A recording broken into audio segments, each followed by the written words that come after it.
If you're a desk-bound working professional and you're tired of seeing yourself in the mirror with that hump in the back of your neck, then watch this video because I've got two of my favorite exercises that I'll share with you that are going to help to improve not only how your neck looks, but also your upper back. My name's Dr. Matt Pennetti. I'm a neurostructural chiropractor in Centennial, Colorado, and today I'm going to share with you a little bit about why that hump is developing in the back of your neck and then what you can do about it.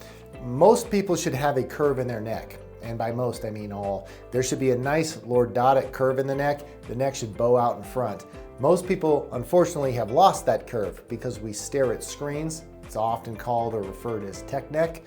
And what will happen underneath the surface is the spine will actually lose the curve and straighten out. Sometimes it looks at like a diagonal slant. Sometimes it's straight up and down. Sometimes it could even bow back on itself in what we call a reverse curve.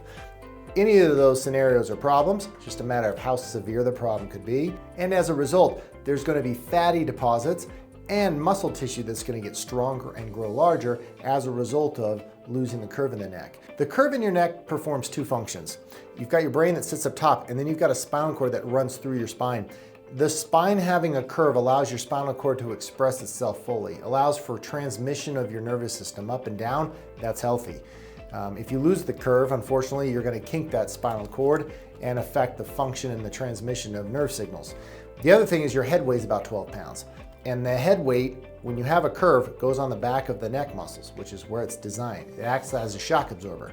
But if you lose that curve, unfortunately, all that stress is going to go down onto the bones, the discs, and those joints, and they're going to wear out over time. We call that arthritis. It's not an old age disease so much as it's just physics.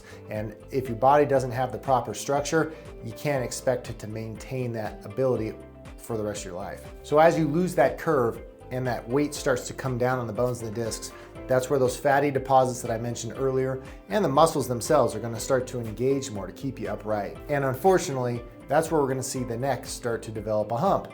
So if you want to change that or offset it, there's some simple things you can be doing. This isn't an all-encompassing list. There's plenty of other things that I would recommend. And if you're curious, go check out the playlist that we've created around posture because I cover a lot of those steps in depth in the other videos. But for this one, I want to talk about two exercises that you can start to use to begin strengthening specific areas in your upper back and your neck to change some of those bad habits that are getting you in a place where you're developing a hump in the back of your neck. Hey, if you're liking this content, please go below the video, subscribe to our channel, and like it. That way more people who are dealing with similar issues can find it and hopefully get some value out of it as well. For these exercises, you're gonna need one tool.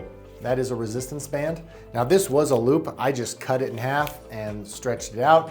It's better to have a stretched out band for these exercises. Now, what you're gonna do is you're gonna place the band behind your head like that, and we're gonna pull the band forward. While we're pulling the band forward, we're also going to exaggerate our head carriage, like this, pushing the head forward.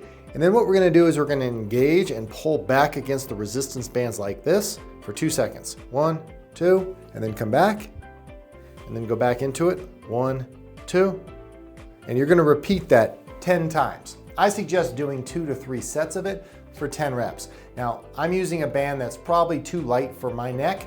I would encourage you to make your neck work a little bit. We're not trying to strain it. If it causes pain or discomfort, discontinue immediately and reach out to your PCP or your provider that you work with.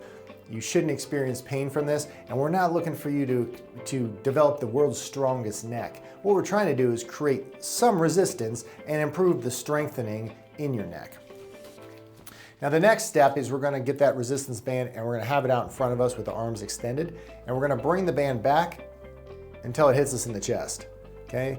In front and in back. Now when you get back here, I would encourage you guys to pinch your shoulder blades for a 2-second count. 1, 2, and then come back. Pinch, 1, 2, and then come back. Now for this one, you might need an even stronger resistance band, because what I'm trying to get to is by 8, 9, 10 reps into this process, I should be making involuntary facial expressions, meaning I'm fatiguing and it's getting harder. If I start to do that, that's usually a sign that I'm about 80% of my maximum, and that's about where I want you to be by the end of that set. So you're gonna do 2 to 3 sets again of around 10 to 12 reps. Again, trying to get 8, 9, 10 reps into it and you're starting to make facial expressions. That's when you know this band is about ideal. If you're not doing it, either get a stronger band or narrow your grip, because as you narrow your grip, the band will get a little bit more challenging. If you have questions about what I shared or you want more information, make sure you go below the video and leave a comment, because we'll be happy to help you out if we can.